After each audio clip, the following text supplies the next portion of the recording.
Здравствуйте, мои дорогие подписчики и гости канала, с вами Таша Муляр, и вы на моем канале «Жизнь без дублей». Приглашаю вас провести еще один день вместе со мной. У меня сегодня 7 марта, я готовлюсь к празднику и хочу с вами поделиться, во-первых, моими новинками в области косметики, какие я себе купила новые продукты, хочу рассказать. И вместе с вами сегодня испечем постный тыквенный пирог. Я этот пирог традиционно пеку в период Великого Поста, который начался сегодня. И хочу поделиться с вами этим рецептом, потому что он удивительный. Это будет постный пирог из тыквы. И в свое время он меня покорил тем, как без масла, яиц и, по сути, готового теста, да, испечь пирог, который, в общем, тесто создастся само по себе в процессе выпекания. В общем, это удивительный рецепт и очень вкусный. Так что будем сегодня готовить пирог, знакомиться с косметикой, как обычно общаться. И я думаю, что еще и перцы сегодня посадим, потому что они у меня уже проклюнулись. Итак, со мной мой новый день.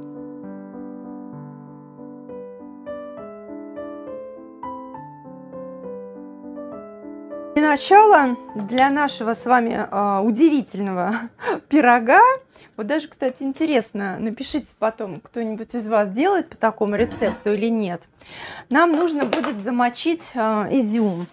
В пирог у нас будет входить тыква, это будет основа этого пирога, но те, кто не любит привкус тыквы, не пугайтесь, так как у нас там будет еще и яблоко, апельсины, цедра и сок, поэтому вот этот вот оттенок апельсина, он, по сути, ну, не то что совсем заглушит тыкву, да, но сделает пирог очень таким, знаете, выраженно пряным, то есть у него будет вкус изюма, апельсин, можно корицу добавить, если вы любите. В общем, в самом начале давайте замочим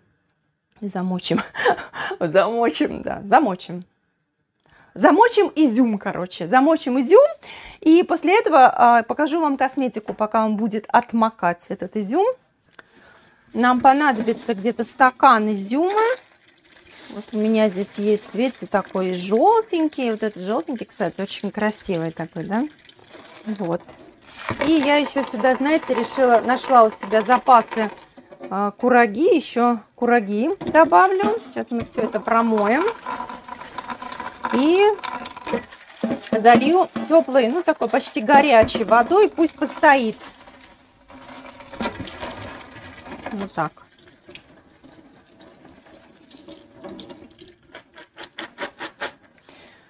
Вот какая красивая смесь получается. Так. И заливаю это горячей водой. Ну, не совсем кипятком все-таки, да, но горячей водой. Все, пусть он у нас постоит некоторое время, чтобы изюм разбух. А мы пока поговорим о косметике. Итак, про косметику. Ну, вы знаете, что я пользуюсь Тианой. Вот косметика компании Тиана уже достаточно давно. Не один раз вам ее показывала.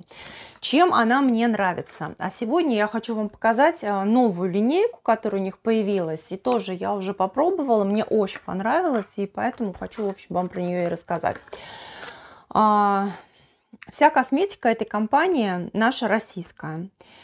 И все продукты созданы лично ее основателем, руководителем, который является кандидатом фармацевтических наук.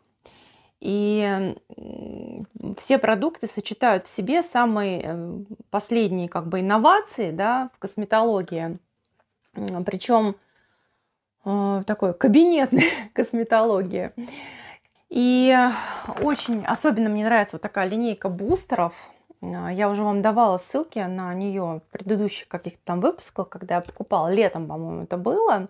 И я знаю, что многие из вас уже это пробовали и мне писали свои отзывы, что довольны и покупают уже не первый раз. Именно поэтому я вас решила познакомить и с той новой линейкой, которая ко мне пришла.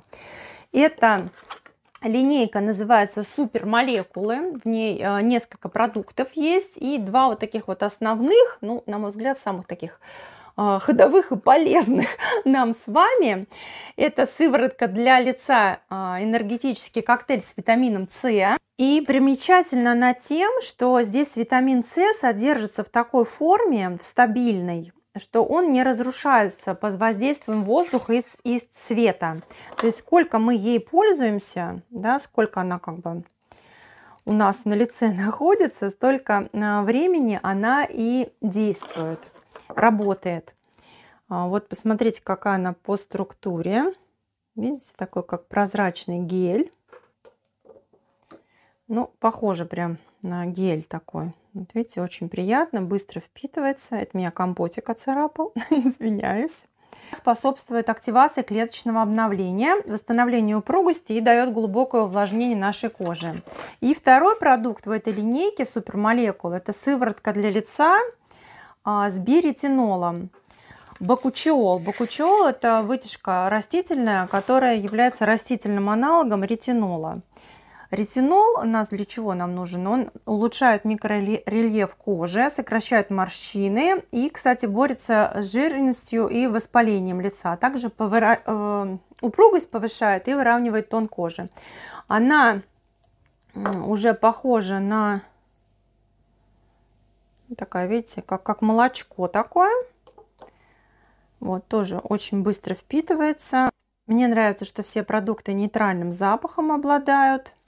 Вот, и третий продукт, который я уже не первый раз, кстати, приобретаю, то есть если вот это новинки, то вот это я уже приобретаю не первый раз, пользуюсь и довольна результатом. Это бустер для нехирургической подтяжки лица. Мне нравится, что он вот в таком вот, как шприце, ну как-то прям пользуешься, как будто ты, не знаю, у косметолога и сам себя обновляешь. Вот, значит, как эффективно использовать. Утром наносим энергетический коктейль с витамином С и бустер для подтяжки лица. Получается у нас суммарно лифтинг-эффект, вот, и очень хороший результат по омоложению. Дальше. И вечером мы наносим первым энергетический коктейль, потому что он у нас, да, такой вот, как гель такой. И потом, это можно как вместо крема вечером пользоваться. И потом наносим сверху вот это вот молочко, оно так лучше впитывается. И таким образом тоже достигаем хороший косметический эффект. Я себе еще повторно тоже купила, у меня уже закончился. Вот такой вот сенсорный гель. Это для кожи вокруг глаз, экспресс-лифтинг для кожи вокруг глаз. Знаете, чем он мне очень понравился? Он очень экономно используется. Вот видите, я сейчас выдавила даже много. Вот надо прям совсем чуть-чуть. Тоже хорошо впитывается. Такое увлажнение дает. И как холодочек даже такое ощущение какое-то. Ну вот от того, что это такой гель. Ну, надеюсь, что эта информация была полезной для вас, и что вам также понравятся продукты компании Tiana, как и мне. И хорошая новость, что для всех моих подписчиков действует скидка 40%. Это просто подарок компании нам на 8 марта. Скидка 40% на всю продукцию Tiana по промокоду Таша. Таша на русском языке. Подробная информация будет, как обычно, в описании к видео. Срок действия акции ограничен. Это тоже будет в описании к видео написано, до какого срока. Так что успевайте себя побаловать. Ну и согласитесь, что 40% это, правда, очень большая скидка. Ну, а теперь, я думаю, что изюм у нас отмок, замок, замочился. Давайте будем печь пирог. Пошли за тыквой. Ну вот, принесла тыкву. Наступило время турецкой челмы, наконец-то. И взяла еще апельсиновый сок, потому что сейчас принесу апельсин. Он у меня, знаете, не очень. Бывают апельсины такие, знаете, суховатые внутри, поэтому мы цедру используем от моего апельсина. Вместо апельсинового сока, который нужно было бы выжать для этого пирога, я возьму апельсиновый сок из пакета. И еще что мне понадобится, яблоко. Вот, и еще нам понадобится вот такое яблоко. Вот, уже натюрморт. Кстати, хотела пойти за апельсином и вспомнила, у меня же новое платье, видите? Это я успела заказать в Бон-При до всех этих событий. Больше Бон-При, но в обозримом будущем ничего не возит на территорию России. Но я вот успела с платьем, поэтому вам ни ссылки, ничего на него не даю. Купила 2 платья себе, ходить дома. Ну вот, единственное, хочу попросить, как вам понравилось. Мне кажется, что я очень органично в этом платье вписываюсь в интерьер моего дома. Мы с интерьером в этом платье стали гармонировать. Даже цвета, которые на платье, да, они подходят вообще ко всем тем цветам, которые меня окружают. Представляете, вот такое удивительное платье. И еще, сейчас встану так, чтобы целиком было видно. Ну, на мой взгляд, удачный у него фасон очень, видите, он такой А-образный силуэт у него. Вот здесь вот воланы, вырез мне нравится. Ну, вообще, вот прям фасон мне очень подходит, на мой взгляд. То есть вот я прям довольна. Вот то платье, которое у меня другое есть от Bon Prix, которое я раньше покупала, ну, я в нем часто тоже в последнее время снимаюсь, ну и вообще хожу, да, дома. Вот, они очень похожи, то более просто такой как бы приталенный силуэт. Здесь у меня бок торчит, это я не такая толстая, это у меня радиомикрофон там прикреплен внутри. Вот такая я. Принесла мой апельсин. Потом нам нужно будет 400 грамм муки. Мука. Мед. Вот еще мед. Такой мед у меня от Столбушина. Ну, любой можно мед, просто вот это хорошо мне нравится с дозатором. Так, значит, изюм у нас уже с вами готов. Сливаем воду.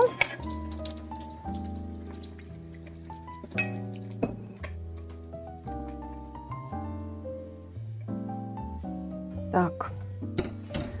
Теперь нам нужно нарезать тыкву. Ну, пока я туда-сюда. Без компота-то не обошлось. Ты пришел меня контролировать, да, дружок?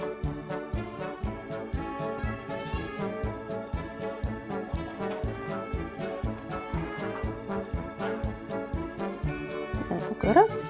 И приныкал крышечку. Это я от бустера забыла крышечку убрать.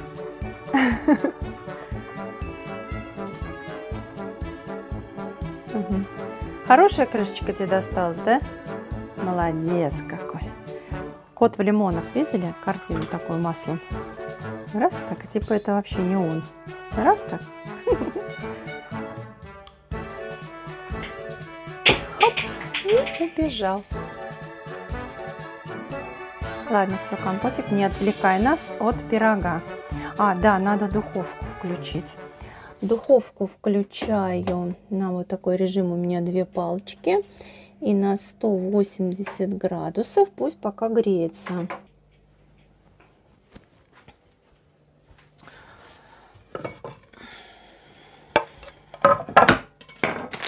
Мне, вы знаете, некоторые в комментариях писали, как вы можете использовать тыкву, которая у вас лежала в туалете. Вот я, честно, не понимаю этих людей. Может, конечно, со мной что-нибудь не то, но я не вижу никакой связи между тем, что тыква лежала дома просто, да, в другом помещении. У меня там окно проветривается, ну и вообще у меня там чисто.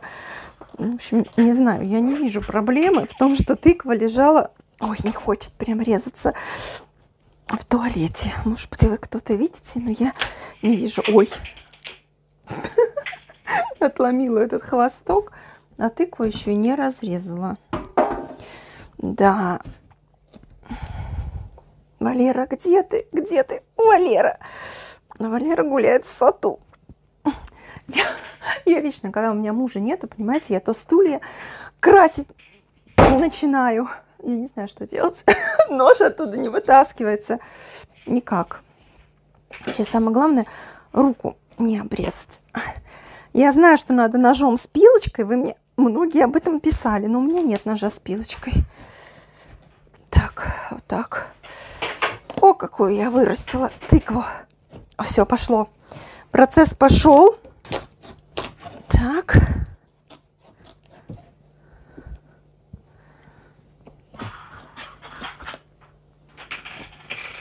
Нет, рано я обрадовалась. Боже мой, какой ужас. Вот больше всего мне в тыкве не нравится, это процесс ее вскрытия. Я думаю, что половинки нам хватит. Эту половинку мы берем в сторону. Вот это все безобразие надо тоже очистить. По всей кухне компот гоняет свою шайбу. Вы слышите звуки? Да.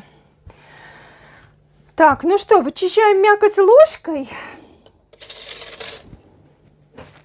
Вот это все убираем. Да, видите, сколько семян. Надо, кстати, все-таки попробовать, посадить, посмотреть, что получится. Но вероятность того, что вырастет не пойми чего, она присутствует.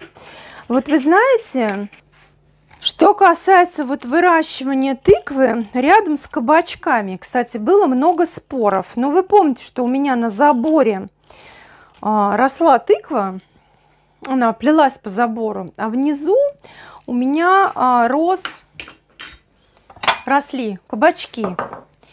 И тоже писали, у вас вырастет тыквачок. Это тыква-кабачок, тыквачок. Но на самом деле выросло-то у меня все нормально. И мне вот там писала одна женщина, тоже какая-то она там, в общем, профессионально занимается, ну, степень докторскую прям имеет по биологии растениями. Вот. И она написала, что она со всей ответственностью заявляет, что на текущий урожай это повлиять не может, что это повлияет только на урожай следующего года. То есть на тот урожай, который будет из этих семян. Именно поэтому я и, ну, как бы опасаюсь. Я, может быть, одно семечко, конечно, посажу, знаете, для эксперимента. Уже прям в землю посажу.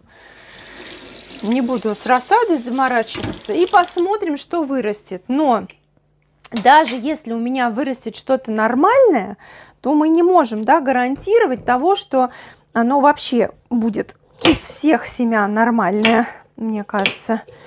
Ну, а рисковать — это выращивать рассаду, и потом с этой рассадой не знаешь, что тебе делать.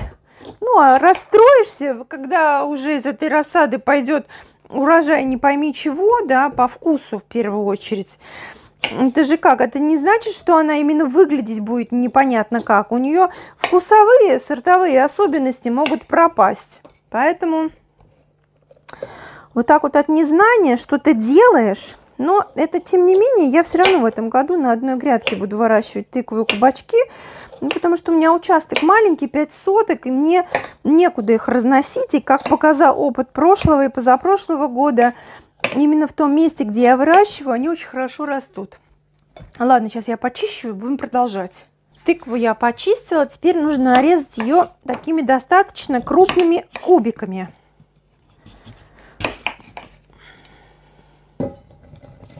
Чем мы и займемся. Вот такими вот прямо нарезаем.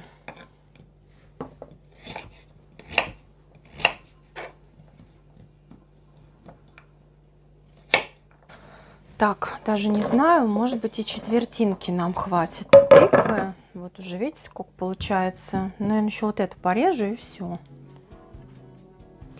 Вот чем мне нравится, знаете, с тыквой работать. Такое все сразу радостное получается. И даже если у тебя настроение не очень, то вот вид, да, это такие фрукты, овощи, ну и вообще цветы, да, есть афродизиаки, которые получаются. Вот тыква, она сама по себе даже по цвету является афродизиаком уже. Пришла очередь яблока. То есть, значит, мы с вами что сделали? У нас стакан изюма, ну, наверное, грамм 300 тыквы, одно яблоко. В принципе, ингредиенты можно менять. Ну, можно, например, поменьше тыквы, побольше яблока, да, или там побольше можно апельсин заменить мандарином. Но именно, на мой взгляд, цедра хороша именно от апельсина. Вот. Яблоко мы тоже нарезаем кубиками и складываем в одну миску к тыкве.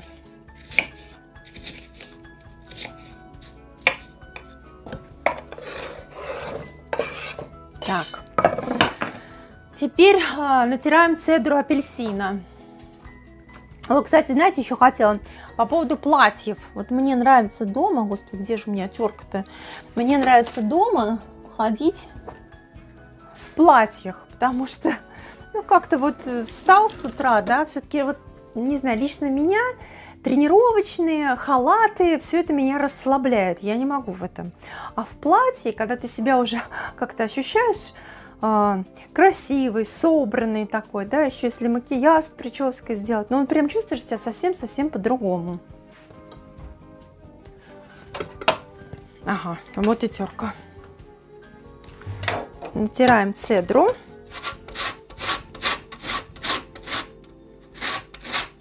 Когда цедру натираете, старайтесь белый слой не тереть. То есть вот чтобы здесь еще светло-желтенькое оставалось, потому что именно белый слой, он потом горчит.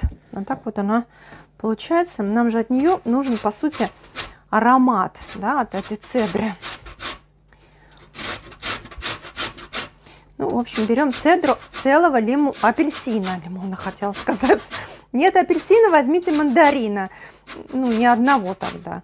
Но именно от апельсина, вообще мне кажется, что апельсин, он шикарно сочетается с тыквой. И я вот делала цукаты, вот они у меня из тыквы. Вот здесь даже открываешь баночку, у них тоже, видите, такой вид.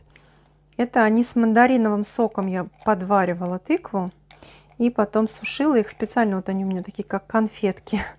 Тоже такие постные конфетки нам на сейчас будут. Ой, вкуснота. Получилось сколько у нас цедры. Добавляем тоже в эту смесь. Сюда же выкладываем изюм.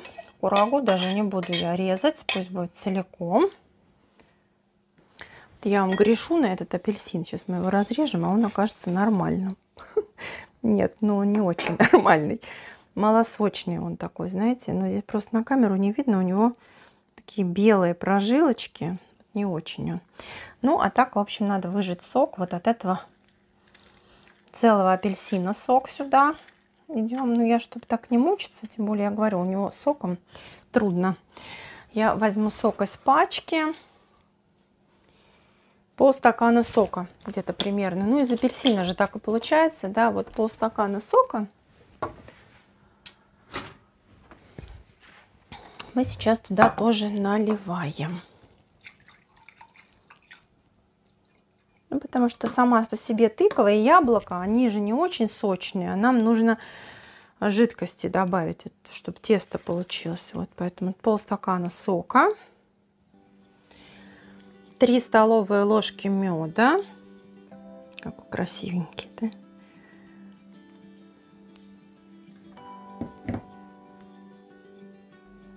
Список всех продуктов дам в описании к видео, так что можете сейчас не мучиться и не записывать.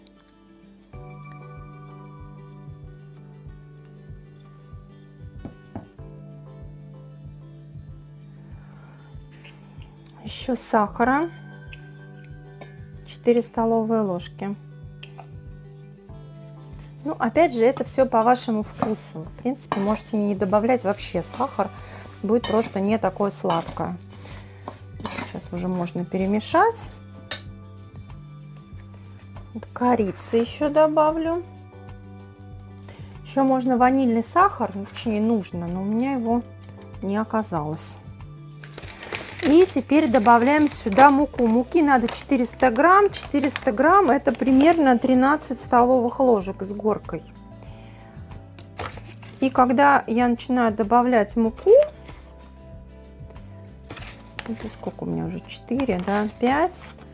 Вот. То есть это можно было ли отдельно сделать, но можно прямо в миске, только это надо в муку. Разрыхлитель нужно добавить в муку и перемешать.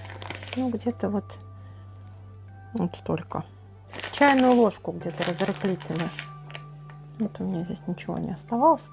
Вот так чуть-чуть перемешиваете. Если бы ванильный сахар, то тоже нужно было бы сухое вместе, да, перемешать.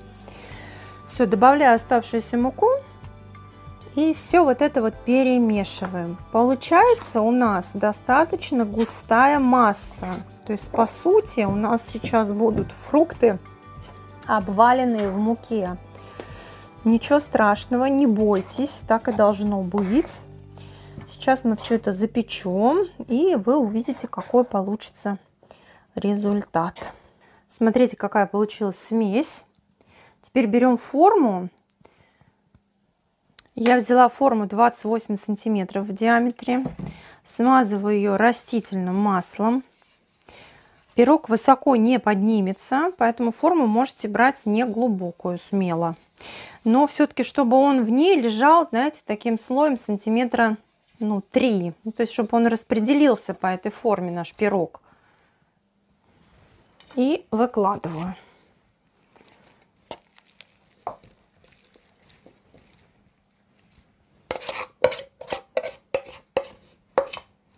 Вот. Я когда первый раз делала, мне, честно, на вот этом этапе это очень как-то смутило, как это выглядит. Ну, пусть вас не смущает, потому что все будет замечательно. И все, теперь ставим на 180 градусов на 1 час. Ну, посмотрим, что получится, да? Интересно? Мне тоже. А получится замечательный постный пирог. Ну и пока у нас пирог печется, у меня там, кстати, видите, на фоне такие цветы стоят. У меня сыновья знают, что я люблю такой розово-фиолетовый, такой малиновый цвет. И вот подарили мне на 8 марта вот такие цветы, видите? Еще коробка конфет была, тоже розового цвета коробка. Пока наш пирог печется, мы с вами посадим перцы, и я расскажу о моих уже неудачах в плане посадок. Да, у меня уже кое-что не взошло, я пересеяла. Ну, наверное, это бывает рано или поздно у всех. Ну, тем более я начинающая, особенно садовод. Я, в принципе, рассаду вообще не сажаю. Ну, не сажала. То есть в предыдущем году я на рассаду только помидоры сажала и огурцы и кабачки. Больше ничего не сажала. Вообще считала, что рассаду цветов выращивать это не очень правильно. Но в этом году экспериментирую. Вот, ну, сейчас расскажу все. До перцев решила, пока у меня там пирог печется. Тыква-то осталась почищенная. Вот эту половинку можно похоронить, а вот это не очень хочется хранить. Вот. В общем, решила сварить тыквенный суп. Сейчас положу сюда тыкву, картошку, морковку, луковицу, стеблевой сельдерей и еще два интересных ингредиента, которые вам сейчас покажу. Но это у меня такой фантазийный суп, я так не варила. Но сейчас сварим. А добавку эту обычно я в пост использую для постного борща или постных щей. Очень хорошо получается. Сейчас мне нужно найти эту баночку, я вам ее обязательно покажу. Поэтому, ну, даже не только тем, кто постится, а кто веганскую кухню использует, ну и даже обычную. Это очень вкусно добавлять именно вот в суп. Вообще супер получается. Ну, а также, если вы там мясо тушите, вот, сейчас покажу. Режу все, видите, так достаточно небрежно, потому что потом буду суп пюрировать все равно. Поэтому мне еще нравится этот вариант. Ну, потому что быстро, да, получается. Все сложил крупными кусками, быстренько порезал и пошел другими делами заниматься. В моем случае перцы сажать.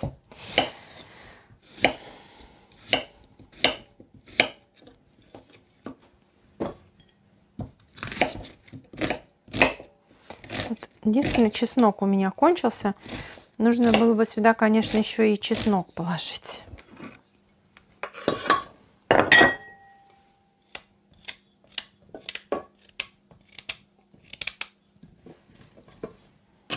Так, все. Вот, во-первых, нужно добавить туда яблоко. С яблоком будет совсем другой вкус. Вот оно придаст ему, знаете, такую супу, нашему супу-пюре, такую вот какую-то изысканность. Поэтому тоже советую. Думаю, что вы вряд ли так делаете. Именно в суп тыквенный. Ну вот прям советую. Ну и вообще, когда мы постную кухню готовим, да, нужно наполнять блюдо специями и какими-то оттенками, которые сделают его более интересным. Так, если эту роль у нас выполняет там или мясо, или масло, да, то в случае постной кухни эту роль выполняют специи.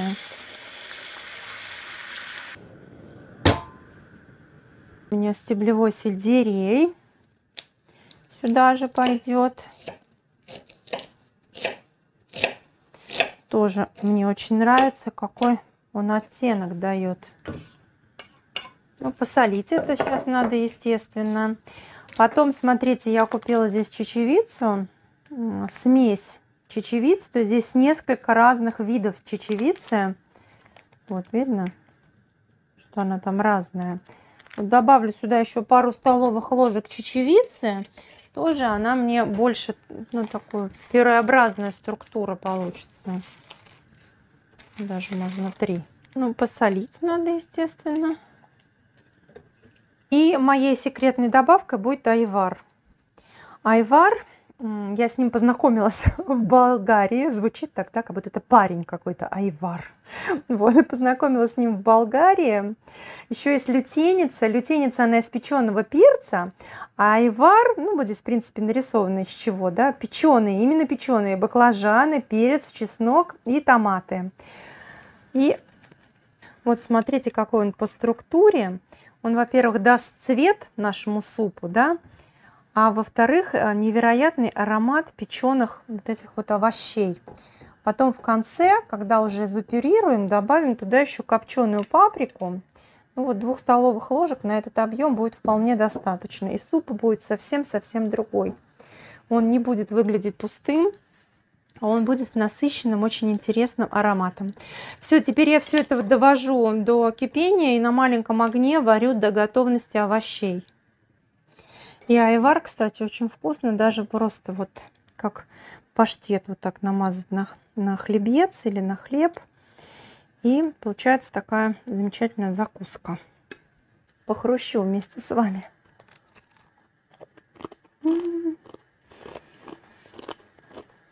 Вкуснятина. Прям вам советую. Если никогда не покупали, он продается почти во всех магазинах в отделе овощей и консервов. Айвар, а еще есть лютеница. Но айвар, он именно с баклажанами, за счет этого у него такая прям особая пикантность. Печеными баклажанами. Суп у меня закипел. Снимаю вот эту пенку, которая тут получается.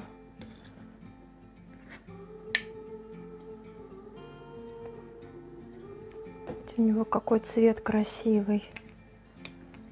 Будет желтенький суп такой. Это без куркумы и без карри. Ну, просто не все любят эти специи. А тут мы получаем этот цвет за счет тыквы, моркови и айвара.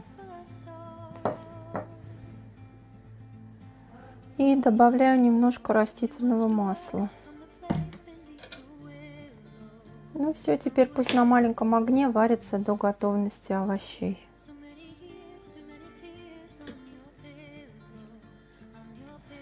Я подготовила стол. Сейчас сюда поставлю таз и буду замешивать землю на рассаду. Здесь у меня печется пирог. Давайте посмотрим, как он там. Вот он начинает схватываться, видите?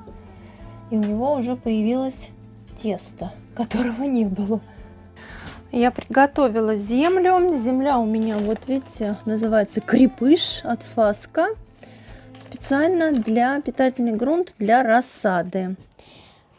Тут вот и Сату пришел. Тоже мне. У меня животные, они помощники. Мне помогают, меня контролируют, чтобы я не ошиблась. Потом у меня вот есть осмокот Блюм. Я купила заранее. Как раз планирую использовать летом для всех горшечных растений и цветочных культур. И в том числе, вот я здесь в инструкции прочитала, вот у него, видите, состав какой. Пролонгированное действие 2-3 месяца. Как раз его хорошо для рассады. Из соображений 2-3 грамма на литр субстрата. Вот. Ну, в общем, я решила, что я буду столовую ложку на литр. У меня вот здесь вот 25 литров, сейчас половину высыплю, ну где-то порядка 9 положу столовых ложек. Вот, короче, сейчас буду замешивать. И после этого посадим перец перец у меня, сажаю я его первый раз. Вот он у меня уже, видите, начал проклевываться. И вот это у меня баклажаны. Перец у меня сорт фон Барон называется. Весь он у меня одного сорта, фон Барон, но разных цветов. Желтый, оранжевый и красный. Это такой так называемый помидорный перец. Он с очень толстыми стенками. И вот по опыту моего прошлого года мне больше всего понравилась вот такая форма перца. В отличие от обычного перца, как-то он у меня толстокостенным не вырос, вот, а этот вырос прям такой, действительно похожий на помидоры, с такими толстыми сочными стенками, вот, нам понравился. Его, кстати, фаршировать прекрасно и отлично консервировать, поэтому попробую сажать его. И вы знаете, в отличие от прошлого года и позапрошлого, у меня теплица на 3 на 4 метра. И я сажаю вот как бы верхние перекладины, у меня грядки сделаны вот так, буквы П, и одна центральная.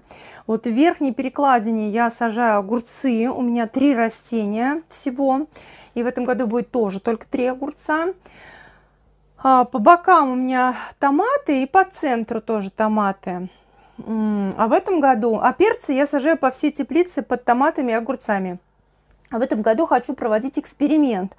Буду томаты редко очень поливать, вот, поэтому хочу перцы оттуда отделить, посажу в центральную грядку перцы только и базилик туда, вот. И по периметру у меня будут помидоры, а в этой как бы в перекладине буквы П будет 3 огурца. 3 огурца у меня будет Маша, Герман и еще какой-то я один купила, забыла, как называется, но потом покажу. Вот, в общем, сейчас намешаю грунт, еще вермикулит туда добавлю и сейчас покажу вам все. Грунта сразу сделаю побольше, потому что у меня в планах еще много рассады. Томаты я там собираюсь потом сажать и эти, как они называются-то, и огурцы. И капуст, ну, в общем, у меня много очень запланировано, поэтому сейчас сделаю сразу побольше грунта, пусть он у меня лучше собранный стоит, да? Вот, ну, в общем, получится у меня порядка здесь 15 литров пока. Ну, больше в тазу будет просто неудобно замешивать, на мой взгляд, поэтому часть оставлю из этого 25-литрового мешка. Да, я все делаю на кухне, потому что не в спальне же мне это делать. На улице еще холодно, поэтому все у меня, вся жизнь происходит на кухне. Вот, сейчас еще... вермикулит я хотела. Да, вот видите, Сато у меня тут помощник-контролер. Добавим осмокот. Добавим вермикулит. Да, Сато, согласен с таким раскладом? Как ты считаешь? Что-то не хочет он открываться. Смотрите, какой он по структуре, осмокот. Видите, вот такие горошки. И это гранулы пролонгированного действия, то есть они в течение 2-3 месяцев постепенно питательные вещества отдают. И отдают в зависимости от того, это не та же ложка, что для супа, не переживайте, в зависимости от того, какая температура окружающей среды. И как раз хорошо для рассады. А для посадки томатов в теплицу я в этом году куплю осмокот Экзакт называется. Друг от друга вот эти виды осмокота, вот это у меня блюм, да, вот эти 12, 7 и 18, это содержание азота, фосфора, калия, ну, пропорции содержания азота, фосфора и калия. И видите, здесь какой большой состав, то есть содержится, ну, практически все микроэлементы, которые необходимы растениям. И вот именно я говорю, вот этот блюм, он именно для цветов как бы создан, для декоративных культур и для овощной рассады. Так, теперь добавляем сюда вермикулит. Вермикулит, тоже это я выяснила с вашей помощью, он хорошо удерживает именно влагу и потом излишки влаги отдает обратно в почву. То есть если у вас по каким-то причинам пересыхает, да, наличие вермикулита делает почву более, ну как бы, не так высыхает она с вермикулитом. А еще есть перлит, называется. Вот, перлит, он воздухом насыщает почву. То есть у него другая структура. И если гранулы вермикулита, они именно для насыщения влагой, то гранулы перлита для насыщения воздухом. Поэтому, в принципе, можно добавлять, я так понимаю, ну, я, опять же, начинающий садовод. Это я делюсь с вами вашими познаниями, как я все это выучила. Ну, не выучила, в том числе вы мне рассказали, что-то я сама узнала. Вот, в общем, у меня тут экспериментальное растениеводство, так что присоединяйтесь. Мне кажется, можно еще добавить. Он очень летучий, то есть его надо сыпать аккуратно, чтобы им не дышать. В стороне от него надо находиться. И я, видите, специально купила такую фракцию покрупнее, чтобы он не так пылил. Ну, а что касается рассады, у нас у рассады, да, ну, как бы для рассады важно, чтобы вот эта влажность лишняя, она не привела к загниванию, к плесени на рассаде, к черной ножке у рассады. Поэтому имеет смысл, на мой взгляд, вот вермикулит добавлять, чтобы он эту лишнюю влагу у растений забирал. Но при этом, если мы забудем полить, ее временно спасал, отдавал эту влагу обратно. Ну, вот такой у меня получился в результате грунт. Теперь буду наполнять горшочки и сажать перцы. Мне кажется, растения должны сказать мне спасибо, им должно быть вкусненько. Сажать буду вот в такие вот кассеты. Мне нужно всего на выходе, чтобы у меня было 12 перцев. Потом, когда будет понятно, что выросло, рассажу по более большим горшкам. Наполняю. Какие-то палки тут.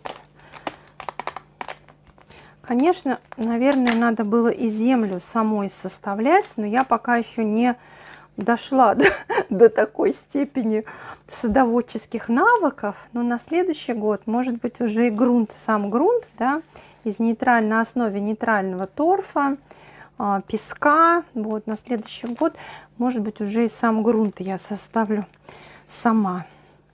Ну, вообще, посмотрим, какие будут эксперименты у меня со своей рассадой. Я еще не купила лампы. Те лампы, которые мне посоветовали, я пока не нашла у нас в магазинах. Вот. У нас очень маломощные лампы. Я считаю, что в них практически нет смысла. Также все вытягивается. Посоветовал мне лампы Денис из компании Fresh Tomat. Помните, у меня с ним был прямой эфир. Кто не видел, вот тут будет ссылка. И в описании видео. Это очень грамотный, на мой взгляд, человек. Я ему доверяю. Вот. И вот он мне показал, какие нужны лампы. Я пока их еще не купила. Так что у меня пока еще все всходит без ламп. Ну, еще как бы и нечего особо досвечивать. Вот. Поэтому посмотрим. Ну и вообще, честно, меня пугает этот объем рассады, который я тут себе напланировала. Потому что, сами знаете, у меня достаточно мало места. И я не очень вообще понимаю, куда я все это буду ставить. Но все хочется вырастить. Мечтаю я о своих растениях. Так, вот здесь надо вот так вот получается. Вот будет как раз 12 перцев. Там чуть побольше у меня.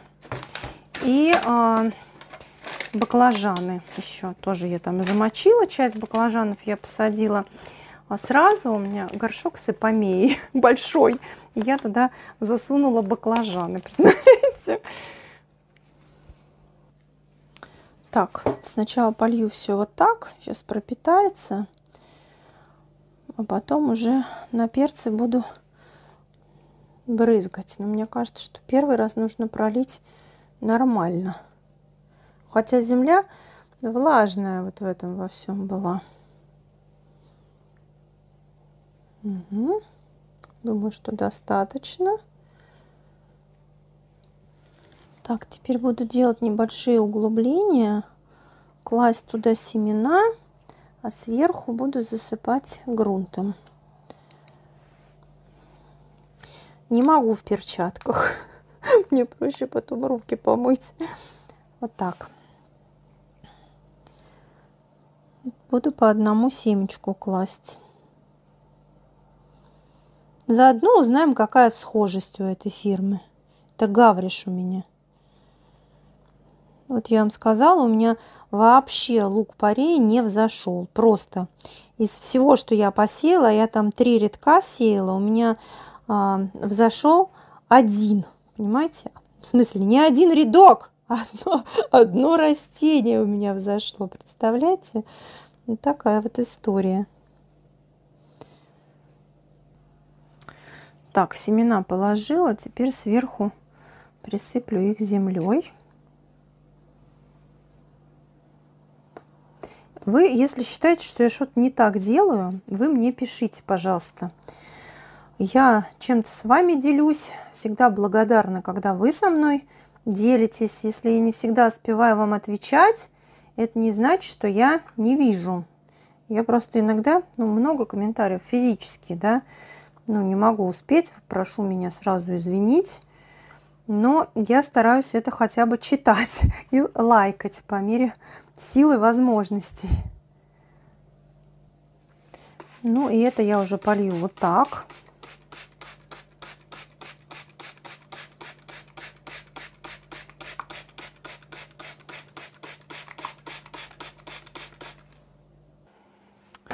Вот, сделала такую табличку, положу. Здесь у меня баклажаны король севера я посеяла и перец фон барон. Вот, затягиваю в такие кассетки. В пакетики. Надеваю пакетики. Ну все, и теперь это поставлю вот здесь вот у меня на полу, чтобы ходить не мешало. Пол у меня, напоминаю, теплый, поэтому здесь прямо отличная атмосфера создается. И компотик, кстати, на удивление, сюда не лезет. Будем ждать всходы. Ой, а у нас же пирог вообще-то с вами печется. Пирог, я думаю, пора нам доставать. Ну-ка. Да, пирог пора доставать, пока он не сгорел. Вот, смотрите, какой получается, видите, желтенькая тыковка. Да, думаю, что готов. Сейчас попробуем.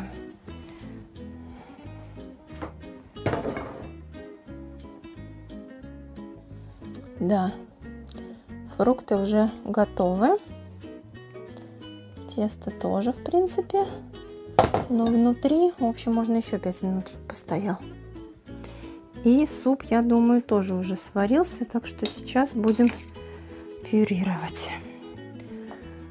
Так, нужно мне для начала вот тут вот это вот все прибрать, а потом заниматься всем остальным. Это у меня тут такой хаос творится, атас.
точно теперь готов. Вытаскиваем. Ай, горячо. Все, пусть постынет. Потом попробуем. Так, в суп на этом этапе я добавляю копченую паприку. Почему не раньше? Потому что паприка, она не любит чрезмерный нагрев. И, ну, как бы убивается и цвет, и полезные свойства, поэтому ее надо класть в конце. И копченой паприки много класть нельзя, потому что иначе будет слишком насыщенный вкус. Все, суп забираю блендировать. Включаю блендер. Разбиваю его.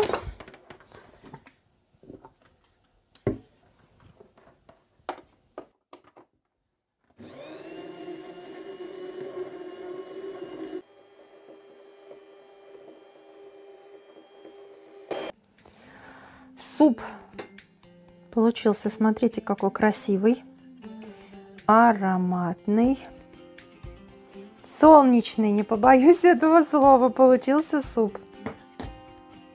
Да, выпуск сегодня получился длинный, краткость точно не моя сестра. Ну уж простите меня, хотела с вами всем поделиться. Сервирую оливковым маслом. Суп, напоминаю, у нас постный. И, кстати, если кто-то в семье у вас не постится, то все равно в этот суп, я думаю, им тоже понравится. Можно добавить сюда еще, например, сметану для тех, кто не постится, или сливки жирные. Будет очень хорошо.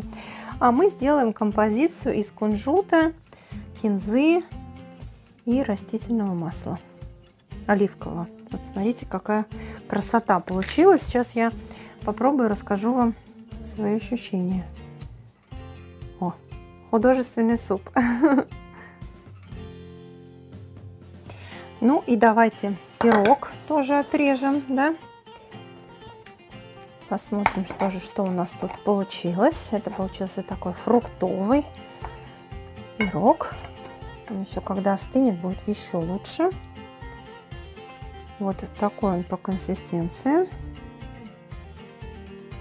Эта корочка сверху, она такая даже поджаристая получилась. Смотрите, какой. Для сервировки вот так вот украшу его сахарной пудрой.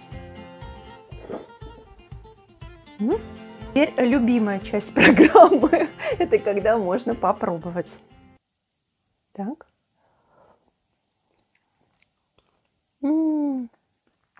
Ой, очень вкусно получилось. Вы знаете, вот айвар и паприка копченая, они придали, они вот, знаете, наполнили этот суп. Ну, что, казалось бы, тут тыква, картошка, ну, что такого, да, морковка. А они наполнили его вот этими всеми ароматами, оттенками, чуть-чуть копчености, чуть-чуть вот запеченных овощей от айвара.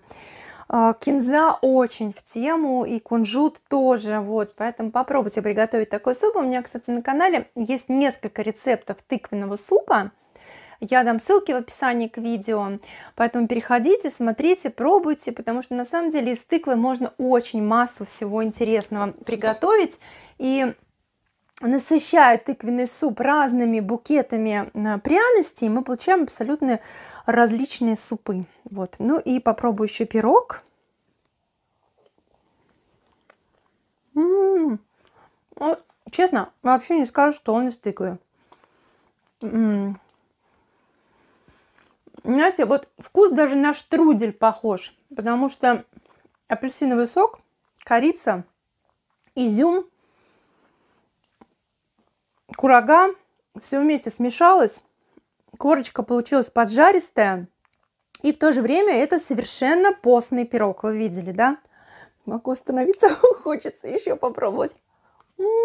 Вкуснятина, а главное, он очень просто делается. Сложил все, перемешал с мукой и час печешь. Пока он час пекся, мы с вами сколько всяких других дел переделали, правда? Мои дорогие, мои любимые зрительницы, хочу с вами на этом попрощаться, но, конечно, перед этим поздравить вас с замечательным праздником 8 марта, Международным женским днем. Мы все с вами умницы, красавицы, семирукие богини, потому что мы столько всего делаем интересного в жизни, и делаем это для наших близких. Пусть это нам с вами приносит непередаваемое удовольствие. Пусть это наполняет нас энергией счастья, любви и добра, и мы с вами эту энергию щедро отдаем нашим любимым, нашим окружающим. Я желаю вам здоровья, желаю вам красоты вокруг вас.